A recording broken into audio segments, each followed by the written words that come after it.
Bismillahirrahmanirrahim. Student, I hope all you are fine and safe. Supertype and subtype. If an entity has relation with one or more than one subtype entity, so it will call its known supertype entity. ठीक है? And if there are group or cluster of entities and another group or cluster of entity and there is no similarity between the entity, ठीक है, so this is called subtype entity. ये हमारे पास subtype entity है. Attribute inheritance, so sounds like object oriented programming, कि जिसमें हम attribute को क्या करते हैं, इनहेरिट करते हैं. So same the phenomena can be used here that the subtype entity will inherit attribute from the supertype entity. Okay, and all the attribute exist in the supertype entity must be exist in subtype entity. ठीक है, दोनों bullet में यही चीज़ें explain हुई है जो मैंने आपको एक्सप्लेन किए. अब यहाँ पे कुछ एक्सक्लूसिव और the super type related to it most one. अगर हमारे पास सुपर टाइप एंटिटी जो है वो सिर्फ एक सब टाइप एंटिटी के साथ रिलेटेड है तो ये हमारे पास एक्सक्लूसिव है. और अगर एक से ज़्यादा तो फिर हमारे पास ये जो रिलेशनशिप है ये इंक्लूसिव रिलेशनशिप बन जाती है. ठीक है, एक या एक से ज़्यादा भी मतलब अगर बने तो ये हमारे पास एक्सक्लूसिव है. ठीक है, लेकिन सिर्फ अगर मोस्टली एक के साथ बने तो ये हमारे पास एक्सक्लूसिव है. Centralise and distributed database. तो थोड़ा सा मैं बैकग्राउंड बनाने के लिए यहाँ पे कुछ ब्रीफली डिस्कशन करूँगा कि centralise database is a database that provide resources to each and every client from the same location. ठीक है, ये एक ही लोकेशन पे होता है, ये बहुत सारे लोकेशन पे डिस्ट्रीब्यूट नहीं होता. एक ही जगह पे हम लोगों ने सिक्योरिटी जो है वो प्रोवाइड करनी होती है, डेटा को अपडेट एक ही जगह पे करनी होती है, डिलीशन मॉडिफिकेशन जो भी ऑपरेशन परफॉर्म करना हो so we will apply at the same location. Distributed database हमारे पास वो है जो कि बहुत सारे जगहों पे डिस्ट्रीब्यूट होते हैं और जिस क्लाइंट को जो डेटा चाहिए तो वो मतलब एक स्पेसिफिक डेटाबेस डिस्ट्रीब्यूटेड डेटाबेस के साथ कनेक्ट होगा और उसके ज़रिए डेटा को क्या करेगा, कलेक्ट करेगा. तो फिर ये किस तरह कनेक्ट होगा, ये नेटवर्क के ज़रिए कनेक्ट होगा और हमें इसके लिए इंटरनेट चाहिए होगा. ठीक है, एक्सप्लेन करते हैं आगे. सो centralized database, the bullet I have in centralized database stored at a single location such as mainframe computer like, okay, and it is maintained and modified from the location only and usually accessed using an internet connection. As I told you that for this centralized database we will use a network and internet connection, and also we can use the topological structure lane or WAN. तो ये दोनों हम use कर सकते हैं. ठीक है, और यहाँ पे आप देख सकते हैं कि ये हमारे पास एक सेंट्रलाइज डेटाबेस है, डेटा एक जगह पे पड़ी है. फाइनेंस है, परचेजिंग है, ह्यूमन रिसोर्स है, सेल्स है, ये सारे डिपार्टमेंट इसके साथ क्या है, कनेक्टेड है और ये सारे डेटा को एक्सेस कर सकते हैं और एक स्पेसिफिक लोकेशन से we can change any attributes in this centralised database. Okay, so what are the advantages and disadvantages of centralized database. So the data redundancy is minimal in the centralized database. This is the first advantage, and all the data, because all the data stored at a same location, so we will provide the security at that specific location. Okay, no need to provide security at different location as we are providing in distributed database. Okay, तो सिर्फ एक ही जगह पे वो security फराहम करना पड़ता है. ठीक है, एंड दिस डेटाबेस फ्रेमवर्क और this database type is more cheaper than other database. ठीक है, सेंट्रलाइज चीपर होता है जो कि हमारे पास दूसरे डिस्ट्रीब्यूटेड और अदर जो डेटाबेस होते हैं. ठीक है, हम डेटा को इजीली एक्सेस कर सकते हैं. ठीक है, why, because all the data stored at same location, so easily we can access and we can delete the data so in a very short time. ठीक है, ये सारे इसके एडवांटेजेस थे. लेकिन इसके कुछ डिसएडवांटेजेस भी है, ठीक है। अगर एक से ज़्यादा यूज़र जो है वो इसके लिए अप्लाई करते हैं किसी डेटा को रिट्रीव करने के लिए, एक्सेस करने के लिए, तो यहाँ पे एक प्रॉब्लम आ सकती है। जिस तरह हमारे पास डेटा लॉगिंग का ऑपरेटिंग सिस्टम में वो प्रॉब्लम आता है, तो सेम इसी तरह यहाँ पे वो सिस्टम को वो स्लो कर सकता है, ठीक है। और फर्स्ट जो बुलेट है, since all the data is it one location it take more time to search and access. सारा डेटा एक जगह पे स्टोर होता है तो बहुत ज़्यादा डेटा होता है वो। अगर हमने किसी डेटा को सर्च करना है, एक्सेस करना है, तो वो ज़्यादा टाइम लेगा as compare to distributed database system. क्यों? क्योंकि वहाँ पे डेटा जो है क्लस्टर्स में बहुत सारी जगह पे स्टोर होता है और अगर किसी डेटा को सर्च करना होता है तो उसमें से जल्दी वो डेटा मिल जाता है, जबकि यहाँ पर तो सारा डेटा एक ही जगह पे होता है तो उसमें टाइम लगेगा। दूसरा is I have explain that if the multiple user will access the data at same time simultaneously, so it will create a problem. Okay, so like in operating system we are facing the deadlogging problem, so the same problem or issue we can face here in centralized database. Okay, last bullet, if there is no database recovery, अगर आपके पास कोई procedure नहीं है, आपने data को backup में नहीं रखा है और यहाँ पे अटैक हो जाए, सिक्योरिटी आपकी वीक हो और वो अटैक जो है सक्सेस हो जाए, तो आपका सारा डेटा जो है वो क्रैश हो जाएगा। और आपके पास मतलब अगर डेटा ना हो तो ये एक बहुत बड़ा डिसएडवांटेज है सेंट्रलाइज्ड डेटाबेस में, ठीक है। तो हमने मस्ट बैकअप में डेटा रखना होगा और सिक्योरिटी जो है उसके लिए फायरवॉल और दूसरे जो सिक्योरिटी मैकेनिज्म है वो मस्ट अप्लाई करने होंगे यहाँ पे एज डेटाबेस में, ठीक है। अब डिस्ट्रीब्यूटेड जो है वो इसके सेंट्रलाइज ऑपरेटिंग सिस्टम के बिल्कुल ऑपोजिट है। वहाँ पे जो था हमारे पास यहाँ सेंट्रल में एक डेटाबेस था और बहुत सारे डिपार्टमेंट्स जो थे वो उसको एक्सेस करते थे, लेकिन यहाँ पे नेटवर्क जो है वो क्या करेंगे, सारे डेटाबेसेस को, ये साइट 1 2 3 4 5 जितने भी आपके पास डेटाबेसेस हो वो नेटवर्क के ज़रिए एक दूसरे के साथ कनेक्टेड होते हैं और अगर कोई उसको एक्सेस करना चाहता है तो वो इजीली नेटवर्क के ज़रिए एक्सेस कर सकते हैं, ठीक है। तो नेटवर्क अब अगर यहाँ पे आप देखें तो ये एक सर्कुलर टाइप नेटवर्क है। इसके लिए भी हम डिफरेंट टोपोलॉजिकल प्रोसीजर यूज़ कर सकते हैं, जो बेस्ट लगे आपको। तो वो मतलब ये डिपेंड करता है डेवलपर पर कि डेवलपर जो है वो किस तरह इसको मैनेज करता है, किस तरह इसको फॉर्म करता है, ठीक है। तो डिस्ट्रीब्यूटेड हमारे पास इस तरह होता है कि इसमें बहुत सारे डेटाबेस डिफरेंट जगहों पे शेयर्ड होती है। अब यहाँ पे हम डिसएडवांटेज की बात करें तो हमने सिक्योरिटी जो है डिफरेंट पॉइंट्स पे सिक्योरिटी फराहम करना पड़ता है, ठीक है। ये जो है एक्सपेंसिव है as compare to centralised database, ठीक है। दूसरी बात ये है अगर एक डेटा पे अटैक हो जाए एडवांटेजेस के तौर पे, एडवांटेजेस का कह रहा हूँ, तो ये जो डेटा हमारे पास है ये और ये साइड है तो ये डेटा सारा सिक्योर होगा। क्यों? क्योंकि सारे डेटा जो है डिफरेंट लोकेशंस पे स्टोर है, एक ही जगह पे नहीं है, तो इस वजह से बाकी जो डेटा है वो क्या होगा, वो सिक्योर होगा। तो ये इजीली आप कंपेयर कर सकते हैं सेंट्रलाइज और हमारे पास जो डिस्ट्रीब्यूटेड डेटाबेस है उसको आप कंपेयर कर सकते हो। ये ज़रा रिपीट करना होगा हमें, ठीक है। So first, second and third normal form in this repeated, and I will explain with different example. Okay, so this example will be different from the previous lecture. First normal form के लिए हमारे पास जो rules है तो वो sorry कौन से rules है जो कि हमने first normal form में apply करना होगा। Rule number 1, single value attribute. Each column of your table should be single value, which mean they should not contain multiple value.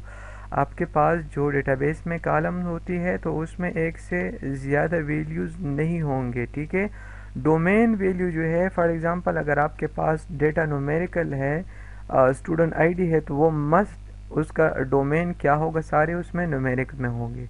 नाम अगर है तो वो स्ट्रिंग डेटा है तो ये डोमेन जो है ये पूरा के पूरा इसका डेटा जो है वो स्ट्रिंग में हम लिखेंगे, ठीक है। ये सारे रूल अब यहाँ पे प्रैक्टिकली एक टेबल पे अप्लाई करेंगे और चेक करेंगे वन बाय वन के क्या इस टेबल में ये सारे रूल सही सक्सेस हो रहे हैं या नहीं। यहाँ पे अब है कि unique name for attribute column, जो भी आपके पास कॉलम है, फील्ड है, तो उसमें हर कॉलम का नाम जो है वो एक दूसरे से डिफरेंट होगा, ठीक है। And the last rule number 4 that the order doesn't matter in database, ascending descending और रैंडम ऑर्डर, तो इस पे कोई पाबंदी नहीं है, कंस्ट्रेंट नहीं है, you can arrange in any order your data, okay. तो लेट्स यहाँ पे जो हमारे पास एक टेबल है, इस पे अब सारे रूल्स अप्लाई करते हैं। सो यहाँ पे जो हमारे पास रूल नंबर 2 है वो अप्लाई करते हैं कि एट्रीब्यूट डोमेन जो है क्या वो सेम है। तो यहाँ पे रूल नंबर है, इसके लिए numeric numeric numeric, name string string string और सब्जेक्ट ये भी ठीक है। तो रूल नंबर 2 जो है वो बिल्कुल सही सक्सेस हो रहा है। चलिए रूल नंबर 3 चेक करते हैं। Unique name for attribute and order जो है वो डजंट मैटर। तो यहाँ पे अगर हम देखें तो क्या ये जो नाम है roll number, name and subject, तो क्या इसमें एम्बिग्विटी है, क्या सिमिलरिटी इसमें है? No. So each and every field column has a unique name, तो सबके पास जो है यूनिक नाम है। ये देखे name, roll number and subject. और ऑर्डर जो है तो ये देखे ऑर्डर ये असेंडिंग में है, आप डिसेंडिंग में, रैंडम कोई भी ऑर्डर इस पर अप्लाई कर सकते हो, कोई इसमें वो नहीं है। इसमें एक इशू है, रूल नंबर 1 जो है तो वो इसमें सक्सेस नहीं हो रहा। Why? Because field number 3 contain multiple attribute values. As you can see that the subject here I have included operating system ये C and Java, C and C++, ठीक है। तो यहाँ पे ये जो है मल्टी वैल्यू एट्रीब्यूट है। वाई? बिकॉज इसमें इस तरह के सिंगल एट्रीब्यूट होने चाहिए, ठीक है। रूल नंबर 1 इस पे अप्लाई नहीं हो रहा, जो कि अगर हमने फर्स्ट नॉर्मल फॉर्म अप्लाई करना होगा तो ये सारे रूल उसमें सक्सेस होंगे। तो बाकी रूल तो बिल्कुल सही है, सिर्फ रूल 1 जो है वो नहीं हो रहा, तो वो हम यहाँ पे कर रहे हैं, ठीक है। अब इसको किस तरह रिमूव करेंगे? ये हमारे पास फंक्शन डिपेंडेंसी है। फर्स्ट देखें, फर्स्ट नॉर्मल फॉर्म में हम फंक्शन डिपेंडेंसी रिमूव करते हैं, दूसरे में हम पार्शियल डिपेंडेंसी रिमूव करते हैं सेकंड नॉर्मल फॉर्म में, और थर्ड नॉर्मल फॉर्म में हम ट्रांजिटिव डिपेंडेंसी को रिमूव करते हैं।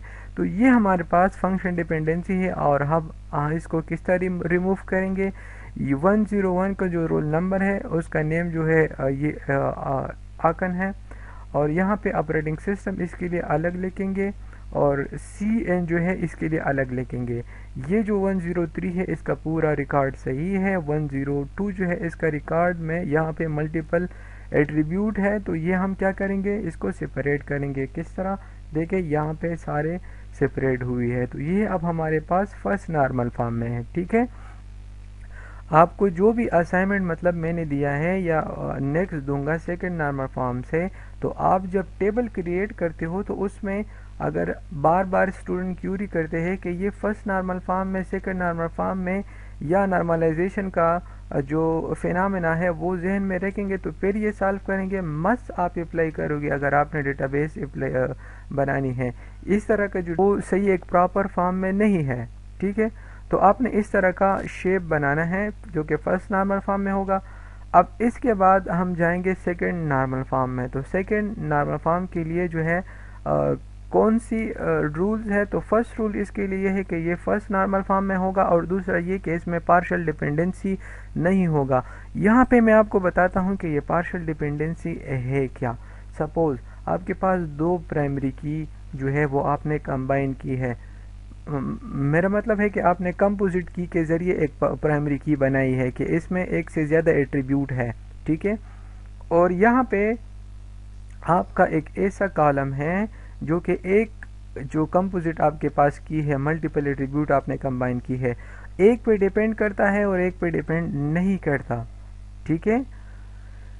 तो यहाँ पे ये हमारे पास क्या है? पार्शियल डिपेंडेंसी है कि ये जो मल्टीपल एट्रीब्यूट में आपने प्राइमरी की बनाई है, तो ये जो हमारे पास बाकी एट्रीब्यूट है उसमें से कुछ एट्रीब्यूट ऐसे है, कॉलम ऐसे है जो कि दोनों पे डिपेंड नहीं करता, दोनों के साथ रिलेटेड नहीं है।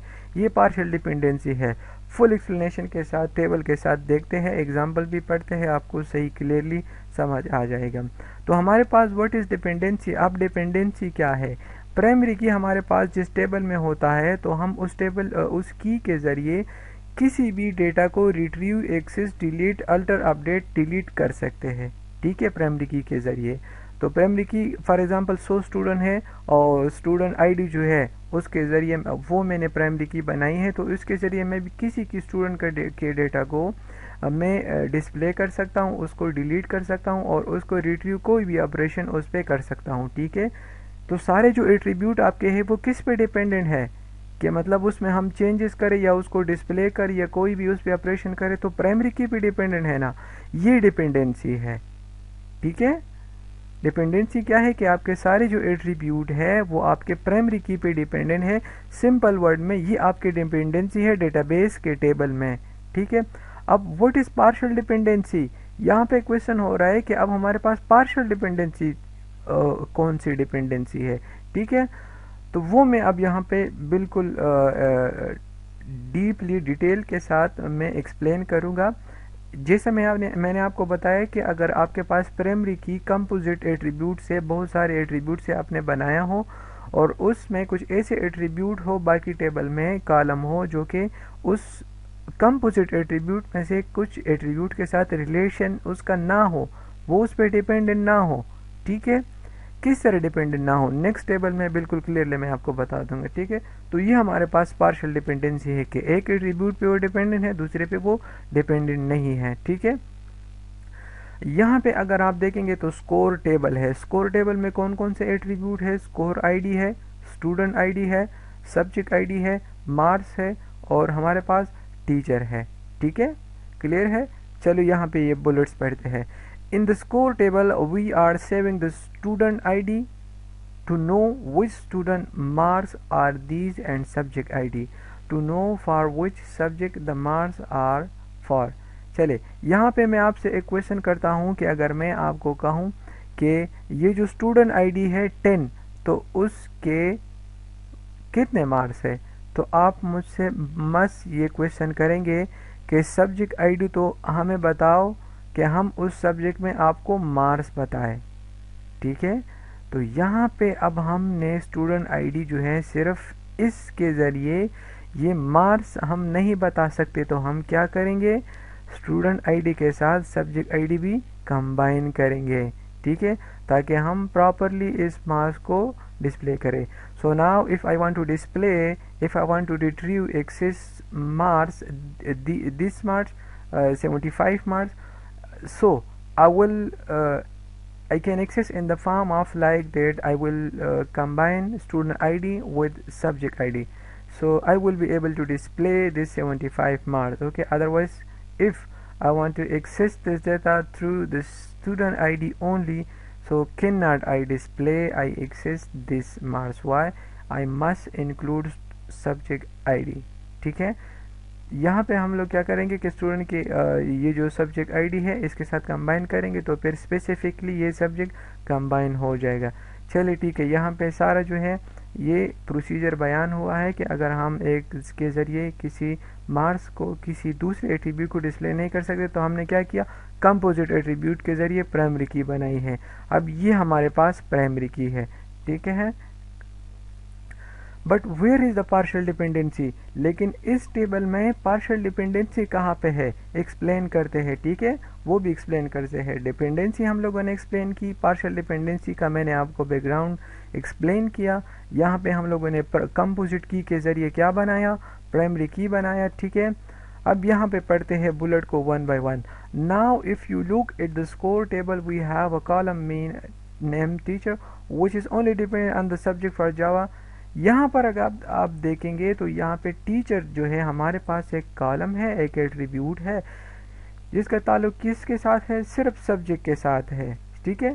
ये सब्जेक्ट देखे, सब्जेक्ट इसमें कौन कौन सी है, इसमें ये जावा है और C++, ये जावा ये क्या है इसके साथ रिलेटेड है। यहाँ पे ये फर्स्ट बुलेट में ये आपको एक्सप्लेन हुआ है।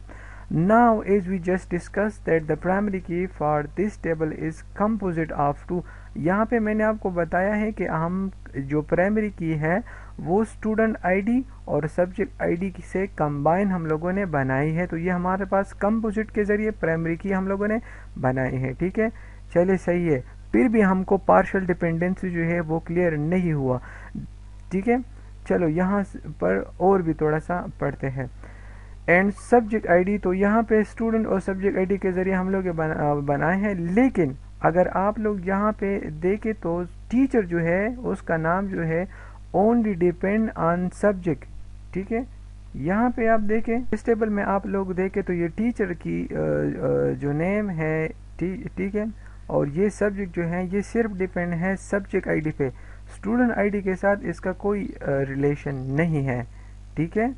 तो यहाँ पे ये चीज़ें एक्सप्लेन हुई है कि नाउ यहाँ पे देखें टू कॉलम विच इज़, जो दो कॉलम हमारे पास है स्टूडेंट आईडी और सब्जेक्ट आईडी, तो इसके ज़रिए हम क्या किया है, हम लोगों ने प्राइमरी की बनाया है, बट इसमें ये जो स्टूडेंट का नेम है डिपेंडेंट है वो सिर्फ सब्जेक्ट आईडी पे डिपेंड है और स्टूडेंट आईडी पे के साथ उसका कोई रिलेशन नहीं है।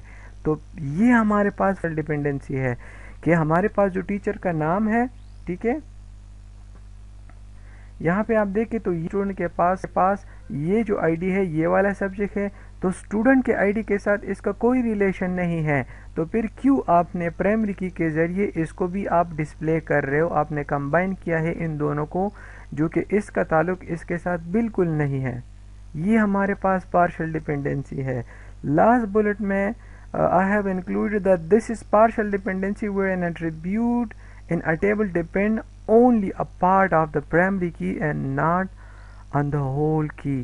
जिस तरह मैंने आपको बताया कि प्राइमरी की हम लोगों ने कंपोजिट एट्रीब्यूट के ज़रिए बनाया है और कुछ एट्रीब्यूट ऐसे हैं जो कि डिपेंड करते हैं only a part of the primary key, not on the whole primary key, okay, जो कि पूरे प्राइमरी की पे डिपेंड नहीं करता, सिर्फ पार्ट पे डिपेंड करता है। तो ये पार्शियल डिपेंडेंसी है।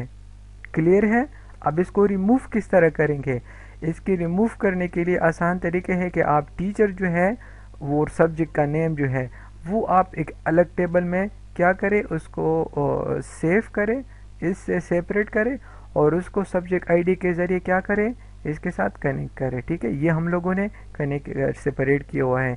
यहाँ पे देखें आप score ID, student ID, subject ID, marks, teacher, तो यहाँ पे देख से ये टीचर, सब्जेक्ट हमारे पास और सब्जेक्ट की आईडी, सब्जेक्ट 1 की आईडी जावा 1 है, जावा है, और ये जावा टीचर है, ठीक है।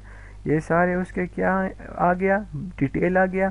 नाउ ये हमारे पास क्या है, सेकंड नॉर्मल फॉर्म में है और ये जो टेबल है इस टेबल के साथ मेन टेबल ये वाला है, ठीक है। तो सब्जेक्ट आईडी यहाँ पे है और ये कनेक्ट होगा किसके, इसके साथ कनेक्ट होगा। ये टेबल इस की के ज़रिए, इसके ज़रिए एक दूसरे के साथ कनेक्ट होंगे। ये आपका हुआ second normal form. First normal form में हम लोगों ने फंक्शन डिपेंडेंसी रिमूव की, दूसरे नॉर्मल फॉर्म में हम लोगों ने पार्शियल डिपेंडेंसी रिमूव की। अब थर्ड नॉर्मल फॉर्म में हम ट्रांजिटिव डिपेंडेंसी रिमूव करेंगे। तो ट्रांजिटिव डिपेंडेंसी कौन सी डिपेंडेंसी है, ये भी हमारे पास जो है थोड़ा सा सिमिलर है फंक्शन डिपेंडेंसी के साथ। फंक्शन डिपेंडेंसी में, पार्शियल डिपेंडेंसी में ये था कि जो हमारे पास प्राइमरी की में मल्टीपल एट्रीब्यूट हम लोगों ने कंबाइन किए थे, तो कुछ डेटाबेस में कुछ ऐसे एट्रीब्यूट कॉलम थे जो कि प्राइमरी की के पूरे एट्रीब्यूट के साथ उसका रिलेशनशिप नहीं था, वो उस पर डिपेंड नहीं थे, ठीक है, सिर्फ एक पे डिपेंड थे। तो बाकी को क्यों हम लोगों ने फिर प्राइमरी की के साथ कंबाइन किया था, वो पार्शियल डिपेंडेंसी थी और वो किस तरह रिमूव करना था आप लोगों ने वो सारा कुछ यहाँ पे हम लोगों ने एक्सप्लेन किया और आप लोगों ने लर्न किया, ठीक है। अब ट्रांजिटिव डिपेंडेंसी ऐसी डिपेंडेंसी है कि एक नॉन प्राइमरी की एट्रीब्यूट दूसरे नॉन प्राइमरी की एट्रीब्यूट पे डिपेंडेंट हो, ठीक है। फॉर एग्जांपल यहाँ पे स्टूडेंट आईडी और सब्जेक्ट आईडी ये हम लोगों ने इससे प्राइमरी की बनाया था।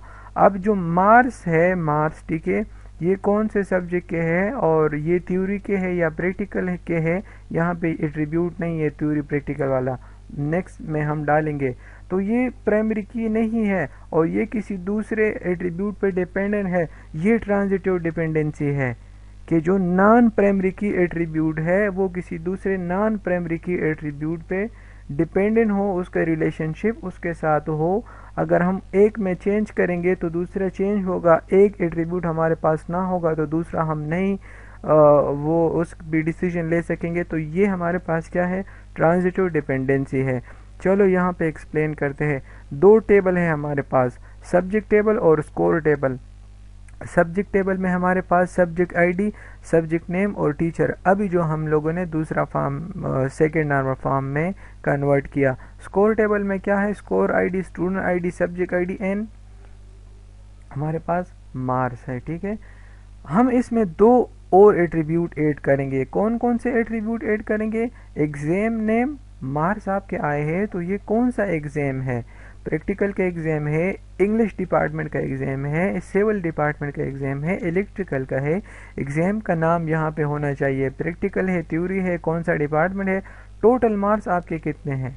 ठीक है, तो टोटल मार्क्स जो है ये फुल यहाँ पे डिपेंडेंट है किस पे, एग्जाम पे, कि आपके प्रैक्टिकल के मार्क्स जो है वो कितने हैं, थ्योरी के मार्क्स है तो उसमें टोटल कितने मार्क्स है। सिविल इंजीनियरिंग का डिपार्टमेंट है तो उसमें कौन से स्टूडेंट के थ्योरी में लैब में कितने मार्क्स है। तो ये मार्क्स जो है एग्जाम नेम ये टोटल मार्क्स के साथ इसका रिलेशनशिप है। ठीक है, जो कि दोनों नॉन प्राइमरी की एट्रीब्यूट है। अब यहाँ पे देखें, ठीक है, तो बाज़ आपके सब्जेक्ट ऐसे होंगे जिसमें आप प्रैक्टिकल देंगे और बाज़ ऐसे होंगे जिसमें आप क्या करेंगे, आपका प्रैक्टिकल नहीं होगा। तो एग्ज़ाम नेम जो है ये सब्जेक्ट आईडी और स्टूडेंट पे डिपेंडेंट है कि स्टूडेंट जो है वो कौन से डिपार्टमेंट से है और सब्जेक्ट उसका कौन सा है, आईडी उसका कौन सा है और सब्जेक्ट नेम यहाँ पे आ जाएगा। ठीक है, so we can say that exam name is depend on both student ID and student subject ID. So finally we can say that the exam name depend on student ID and subject ID. So now let's move to the next slide. अब यहाँ पे आप देखें कि अभी हम लोगों ने एक्सप्लेन किया ये जो एट्रीब्यूट है ये इस पे और इस पे डिपेंडेंट है। ठीक है, so here enzyme name is just another column in the score table, it is not a primary की। ये हमारे पास एक अनदर एट्रीब्यूट है और जो कि प्राइमरी की नहीं है, even a part of the primary की, ना ये प्राइमरी की का हिस्सा है और ना ही प्राइमरी की है। And total marks depend on it, जो कि ये टोटल मार्क्स जो है वो इस पे डिपेंडेंट है। ठीक है, कि ये स्टूडेंट आईडी है, उसका सब्जेक्ट है, ठीक है, और एग्जाम नेम है। तो सब्जेक्ट उसका कौन सा है, स्टूडेंट कौन से डिपार्टमेंट से है, एग्जाम उसका कौन सा है, प्रैक्टिकल है, थ्योरेटिकल है, और उस एग्जाम में टोटल मार्क्स कितने हैं।